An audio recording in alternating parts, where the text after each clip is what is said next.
A lot of things frustrating about tonight's debate with the with Ted Cruz and Tim Scott and Maria Cantwell and who else's name is Cantwell? There's somebody else who I talk about on a regular basis whose name is oh this is a horrible. I'm thinking of the crying Nazi Cantwell, something Cantwell, but I digress. And then Bernie Sanders. A lot of things that are irritating about tonight's debate.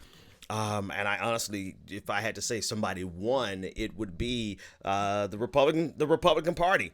I'm not quite sure. Let me adjust something here on YouTube.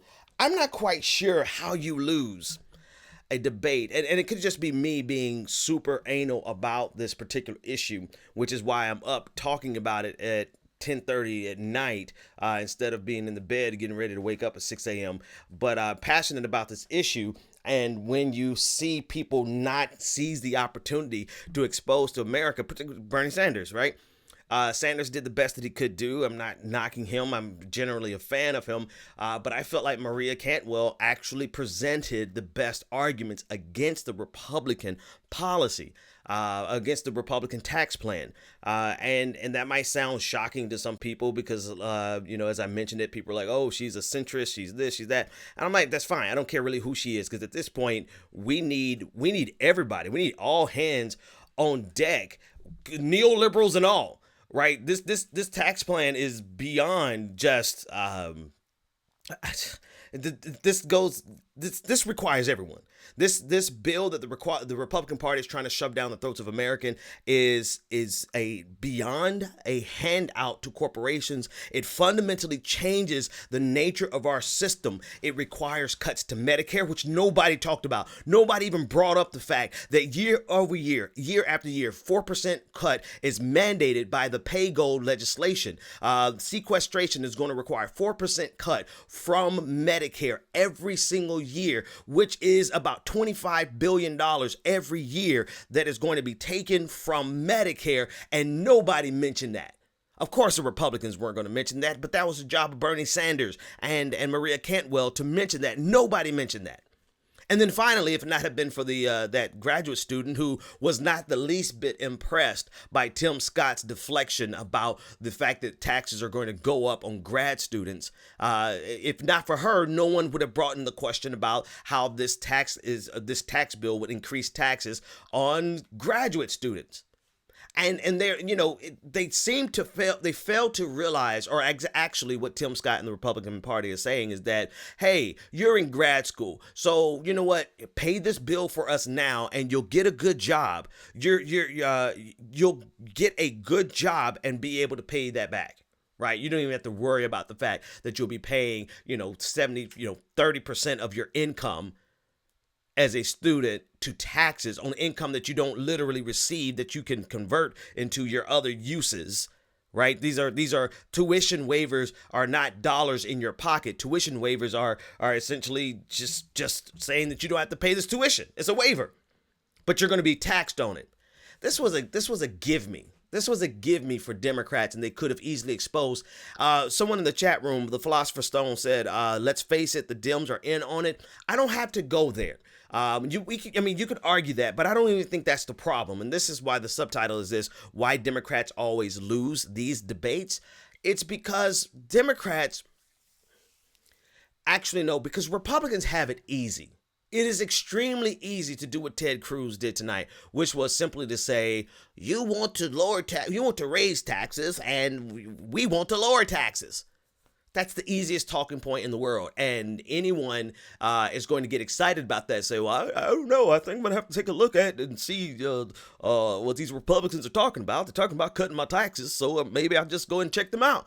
And in reality, by 2023, if you make less than $75,000 a year, you're going to see a tax increase. So what they're going to do is give you enough lower taxes, enough to get them past the midterms after the 2020 election. Do you see how perfectly timed that is?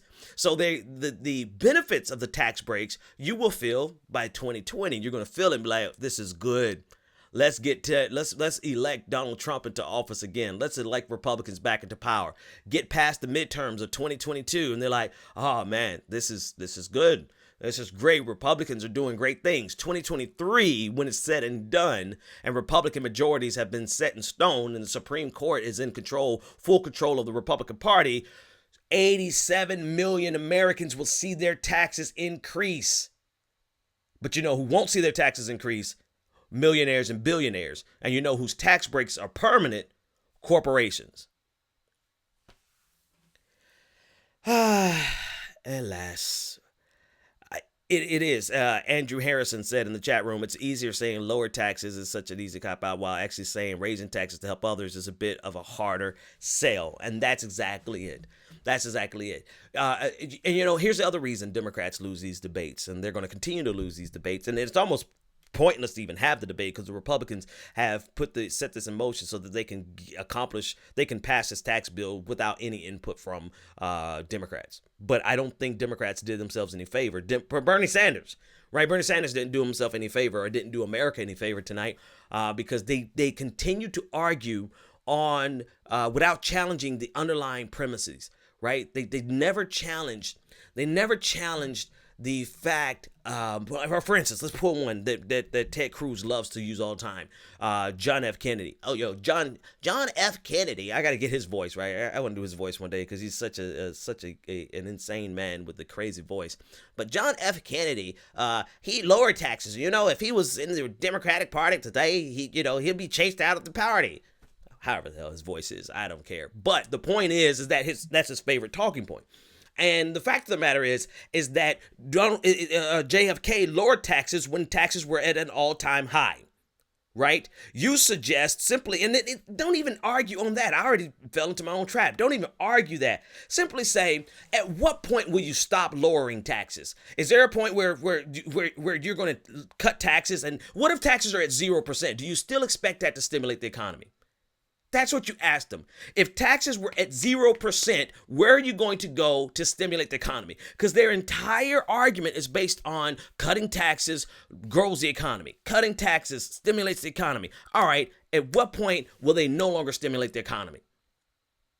They're not going to answer that. They're going to deflect. But the fact of the matter is this. It's very simple to explain to people. If cutting taxes stimulates the economy, there has to be a bottom point. And there's also a race to the bottom when you're talking about international competition for corporations. That's not a race that we want to be in. Tim Scott mentioned Ireland, 4%, taxes at 4%. We don't want corporations who only have a 4% commitment to our society. God damn it, that's the way you should phrase this. I should be the messaging man. I should run for office. Your taxes represent your commitment to this society. Do you want corporations who only have a 4% commitment to the society when they're taking 100% of the benefits from the society? God, I mean, why am I still in the middle class? I need to get these consultant fees where motherfuckers are out. Excuse me, sorry, I don't have to cuss, but these people are out here making millions of dollars to give them bad talking points. Taxes represent your commitment to America. Not even society. Don't even say things lofty as society. Taxes represent your commitment to America, particularly corporations, because they're not people. They're businesses. And if do you want to be in a competition with Ireland, who says you only have to have a 4% commitment to our country? It's a race to the bottom. And eventually, what are you going to do? I mean, Ireland is having to backtrack now. I believe they're having to get lost taxes because of the bill from the European Union. It's just at the top of my head. I have to get the specifics of it. But there's going to become a point in time when you have gotten to the bottom and you're giving away. You're paying these corporations to come to your country. And for what? Why? Why are you paying them to come to your country? To create jobs? There are other ways to create jobs. Small businesses represent the biggest bulk of job creation, right? So we don't have to do a race to the bottom with these corporations, giving them only a 4% commitment to America. We don't want that. Taxes represent, and see, messaging is everything. Taxes represent, and hang on before I reiterate that. It's specifically important during these debates You have to cut through their talking points and don't even bother answering their loaded questions. Why would you even? That's one thing I actually have to give Maria Cantwell. She actually did that very well. She refused to answer the questions that were posed to her by Tim Scott or by Ted Cruz, and she answered what she wanted to answer because Republicans are going to do the same thing. But in these presentations and these debates, you have to be able to expose to the people who are listening to you the fallacious nature of your opponent's entire, not only argument, but their entire premise. The thing that they're basing their arguments on. It's wrong.